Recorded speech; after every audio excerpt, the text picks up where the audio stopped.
የአድቬንቲስቶች የሰንበት አስተምህሮ በመጽሐፍ ቅዱስ ሲመረመር ደግሞ እንግዲህ ክርስቲያኖች በአዲስ ኪዳን ቅዳሜን ወይም ሰንበት እንዲጠብቁ ትእዛዝ ተሰጥቷቸዋል ወይ ብለን ስንጠይቅ መልሱ አልተሰጠም ነው።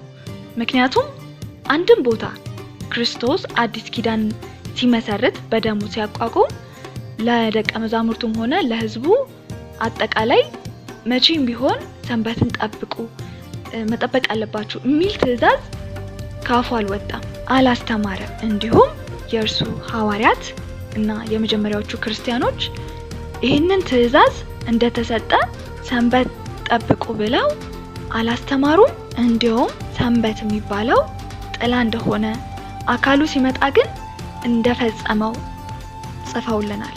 አድቬንቲስቶች የክርስቲያኑን ዓለም በተሳሳተ መንገድ ነው እየተረዳችሁ ያላችሁት።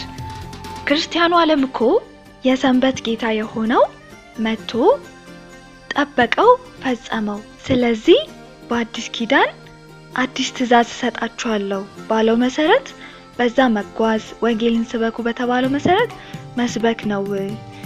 ስለ ቀን ማንም ሊፈርድብን አይገባም አሉ እንጂ ሰንበት ቅዳሜ አይደለም፣ ሰንበት 7ኛው ቀን አይደለም አላሉ። ሲጀመር ግን በአዲስ ኪዳን ከዚህ በኋላ ልንጠብቀው ትእዛዝ አልተሰጠም፣ አያስፈልግም ነው የምንለው። አካሉ ስለመጣ ጥላው ምን ያስፈልጋል? በእሁድ ቀን አምልኮ ሲካሄድ ደግሞ ያው የብርሃን ልጆች በየትኛውም ቀን አምልኮ ያካሂዳሉ። ግን በጌታ ቀን ጌታ በተነሳበት ቀን አምልኮ የሚደረግበት ምክንያት የጌታ ቀን ስለሆነ ጌታ የተነሳበት ስለሆነ እንጂ ቅዳሜን ወደ እሁድ ለውጦ ሰንበትን ለውጦ ሰንበት የማክበር ጉዳይ ስለሆነ አይደለም። ይሄንን አድቬንቲስቶች ተረዱ፣ መረዳት አለባችሁ። በራሳችሁ ዓለም መጓዝ የለባችሁም። የራሳችሁን ፕሮፌሲና አስተምህሮ ኢንተርቴን ለማድረግ ስትሉ ብቻ ክርስቲያኑ ዓለም የማይለውን ነገር ማለት የለባችሁም። ቅዳሜን ወደ እሁድ ቀይሮ እሁድ ሰንበት ነው የማለት ጉዳይ አይደለም። አድቬንቲስቶች ማንም እንደዛ ያለ የለም። ምናልባት ሮማ ካቶሊክን ታነሱ ይሆናል። ያ ደግሞ በዳርክ ኤጅ ላይ ካቶሊክ ይህም ብቻ አይደለም፣ ብዙ ተጨማማሪ ነገሮችን በመጨማመር ብዙ አስገዳጅ ነገሮችን በመጨማመር ክርስቲያኖች እንዲሰደዱ አድርጋለችና ይሄንን ማንሳታችሁ አይጠቅማችሁም። ራሳችሁን ከዛ ጋር በማወዳደር ሌላ ታሪክ ውስጥ አትግቡ። ይልቁንስ ወደ መጽሐፍ ቅዱስ ብቸኛ የእውነት ምንጭ ወደ ሆነው ወደ እግዚአብሔር ተመልሳችሁ የእግዚአብሔር ቃል ምን ይላል የሚለውን መርምራችሁ የሚበጀውን ብትይዙ መልካም ነው። ክርስቶስ ምን አለ? በማርቆስ 2:27 ላይ ሰንበት ለሰው ተፈጠረ እንጂ ሰው ለሰንበት አልተፈጠረም። ሰንበት ከነትርጉሙ ማረፊያ፣ እረፍት ማለት ስለሆነ ሰው እንዲያርፍ ነው ለሰው የተፈጠረ እንጂ ሰው አይደለም ለቀን የተፈጠረው። እናም ይህ የቀን ሰንበት በየጊዜው እየመጣ በእስራኤል ዘንድ ቢጠበቅም ነገር ግን ያ ቀን እስራኤልን ሕዝቡን ሊያሳርፍ ስላልቻለ አካሉ መጣ ማለት ነው። አካሉ ሲመጣ ግን እናንተ ሸክም የከበደባችሁ ሁሉ ወደ እኔ ኑ እኔም አሳርፋችኋለሁ በማለት እውነተኛ እረፍት እሱ እንደሆነ ተናገረ። እንዲሁም በክርስቶስ ስራ የሚያምኑ በክርስቶስ የሚያምኑ ሁሉ ከክርስቶስ ዘመን ጀምሮ እስከ ዛሬ ድረስ አርፈናል ማለት ነው። ቀን የሚያሳርፍ ቢሆን ኖሮማ ኢያሱ እስራኤልን መጀመሪያ ኢያሱ ያሳርፋቸው ነበረ።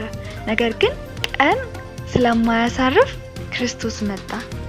እናም አድቬንቲስቶች ባካችሁ ቀን አያሳርፍም፣ ደግሞም ቀን ጠብቁ ተብሎ አልተሰጠም። እስኪ ነቃ በሉ፣ ቅዱሳት መጻሕፍትን መርምሩ። ቆላስይስ 2:16 ላይ እንደተቀመጠው እንግዲህ በምትበሉትም ሆነ በምትጠጡት ወይንም በዓልን፣ ወር፣ መባቻንና ሰንበትን በማክበር ነገር ማንም አይፍረድባችሁ። እነዚህ ሊመጡ ላሉ ነገሮች ጥላ ናቸውና አካሉ ግን የክርስቶስ ነው። አካሉ ግን የማን ነው? የክርስቶስ ነው። እነዚህ ምንድናቸው? ሻዶ ናቸው። ነገር ግን ሰብስታንሱ ሲመጣ ምን አሉ? በአዲስ ኪዳን ተሻሩ። ከዚህ በኋላ በአዲስ ኪዳን አይሰሩም ማለት ነው። አካሉ አላ መጥቷላ። እናም እንደዚህ ተጽፎልን ተነግሮን ሳለ ወደ ደካማና ወደማይጠቅም ትምህርት መመለስ የለብንም። ለእግዚአብሔር ሕዝብ የቀረለት የተቀመጠለት ምንድነው? በክርስቶስ እንዲያምንና በዛ እረፍት እንዲያርፍ ነው። ቀርቶለታል የሚለው ዕብራውያን ላይ በኃጢአታችን ምክንያት እግዚአብሔር አዝኖ ነበረ። እንዲሁም እነዚህ የቤተ መቅደሱ አገልግሎቶችና ጥላ የሆኑት ስርዓቶች በሙሉ እርሱን አላስደሰቱትም ነበረ።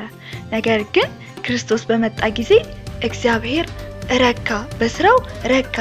እንዲሁም ዕብራውያን ላይ እንደምንመለከተው አረፈ፣ እግዚአብሔርም አረፈ። በቃ እኛም ደግሞ ወደ እረፍቱ ወደ እግዚአብሔር እረፍት ብንገባ መንፈስ ቅዱስ እንደሚለው ብንገባ ወደ እረፍቱ የገባ እግዚአብሔር ከስራው እንዳረፈ እርሱ ደግሞ ከስራው አርፏልና ተብሎ የተጻፈው ይሆንልናል ማለት ነው።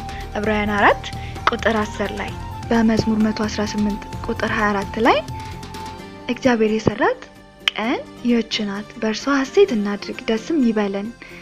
እግዚአብሔር ሆይ እባክህ አድነን፣ እግዚአብሔር ሆይ እባክህ አሳካልን ተብሎ እንደተጻፈ እግዚአብሔር የሰራት ይህች ቀን የተባለችው የምህረትን ዘመን፣ የጸጋን ዘመን፣ የመዳን ቀን አሁን ነው እንደሚለው ይህንን የጸጋ ዘመን እግዚአብሔርን ሆሳና እባክህ አድን ሲሉት ነበረ። በብሉይ ኪዳን ይህም ትንቢት አለ። ክራይስትን በመጣ ጊዜ ሆሳና እያሉ ነበረ። ሉክ ግን ፈጽሞልን ማዳኑን አሳየን ማለት ነው። ክርስቶስ ስለኛ ኃጢአት ከተሰቃየ ከሞተ ከተነሳ በኋላ ከዛ ጊዜ ጀምሮ ክርስቲያኖች አማኞች ሰንበት ገብተናል። እውነተኛው ረፍታችን ክርስቶስ ነው። አዲስ ኪዳን የቆመው በክርስቶስ ደም ላይ ነው እንጂ በአሮጌው ኪዳን ላይ ወይም ሕግን በመጠበቅ ወይም ሰንበትን በማክበር ላይ አይደለም። በቆላሲስ 2:14 ላይ ኢየሱስ በእኛ ላይ የነበረውን በትእዛዛት የተጻፈውን የዕዳ ጽሕፈት ደመሰሰው ይለናል እና በመስቀል ላይ ቸነከረው። ሕጉ ተሽሯል ማለት ነው።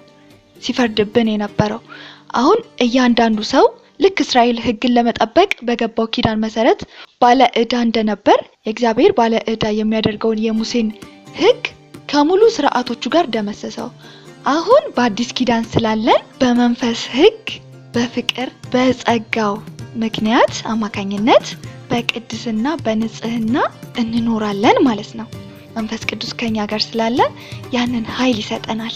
ስለዚህ ስለዳንን መንፈስ ቅዱስም ከኛ ጋር ስላለ ቅዱስ የሆነ ህይወት እንድንኖር መንፈስ ስለሚያግዘን ለመዳን ብለን ሳይሆን ስለዳንን ደስ እያለን እግዚአብሔርን የሚመስል ኖሮ እየኖርን በየጊዜው እያደግን እንሄዳለን ማለት ነው።